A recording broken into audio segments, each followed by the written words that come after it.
परमेश्वर क्या कर रहा है कि वो धर्मी था और कहता बदनाम नहीं करना चाहता था। धर्मियों की ये आदत होती है, वो अपनी लड़ाई खुद नहीं लड़ते। आज तक मेरे ऊपर बनाएगी एक भी वीडियो मैंने नहीं देखी, मेरा रिकॉर्ड है। मुझे नहीं मालूम, मेरा कई बार कोई घर में आता है, कोई बाल काटने या कोई सामान देने या कोई कपड़े वाले या कुछ बंदा, वो बताता है ओ फलाना बंदा इंटरनेट पे क्या बोल। मैंने कहा कौन, मुझे मालूम नहीं भाई। वो ऐसा वो जलसी करते। मैं कहा मेरे को ये भी नहीं मालूम किसकी तू बात कर रहा है, कौन जलसी करता है, क्या जवाब देना है, मुझे कुछ नहीं पता।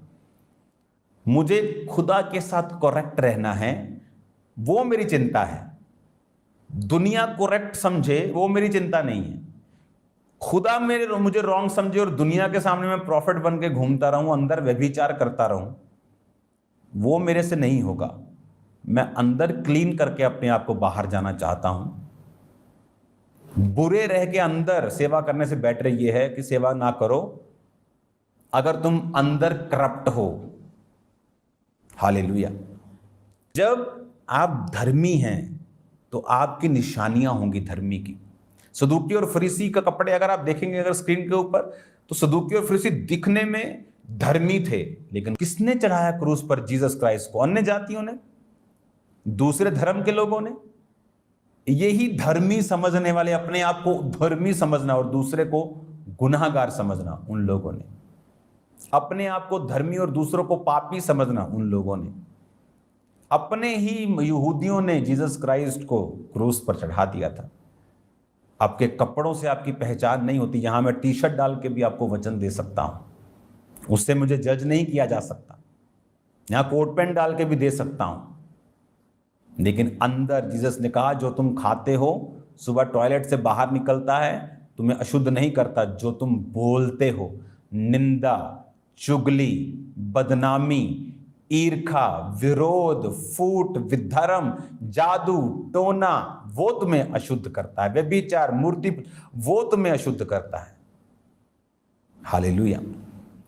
अब उसको स्वर्गदूत सपना देता है, स्वप्न में उससे बात करता है कि भाई साहब मत डरो, मेरे बेटे मत डर, दाऊद की संतान मत डर, क्योंकि जो उसके गर्भ में है वो होली स्पिरिट की ओर से है।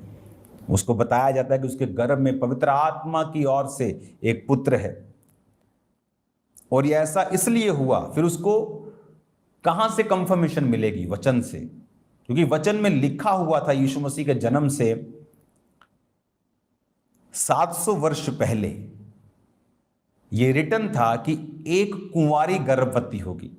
तो लोगों को लगा कि शायद कुंवारी मतलब कि ऐसी लड़की जो कुंवारी हो, उसकी शादी होगी, क्योंकि वचन सबके समझ में इतनी जल्दी नहीं आता था, जो खासकर डीप प्रोफेटिक वर्ड्स होते थे।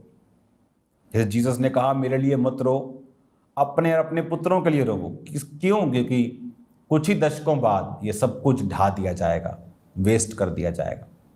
हालेलुया। अब कहता 22 आयत में ऐसा इसलिए हुआ कि प्रभु के भविष्यद्वक्ता के द्वारा कहा गया था कि वह पूरा हो। देखो एक कुंवारी गर्भवती होगी और एक पुत्र जनेगी, उसका नाम इम्मैनुअल रखा जाएगा, जिसका अर्थ है परमेश्वर हमारे साथ। तो अब जो कंफर्मेशन थी बाय द होली स्पिरिट और by the messenger, by the angel and with the word of God,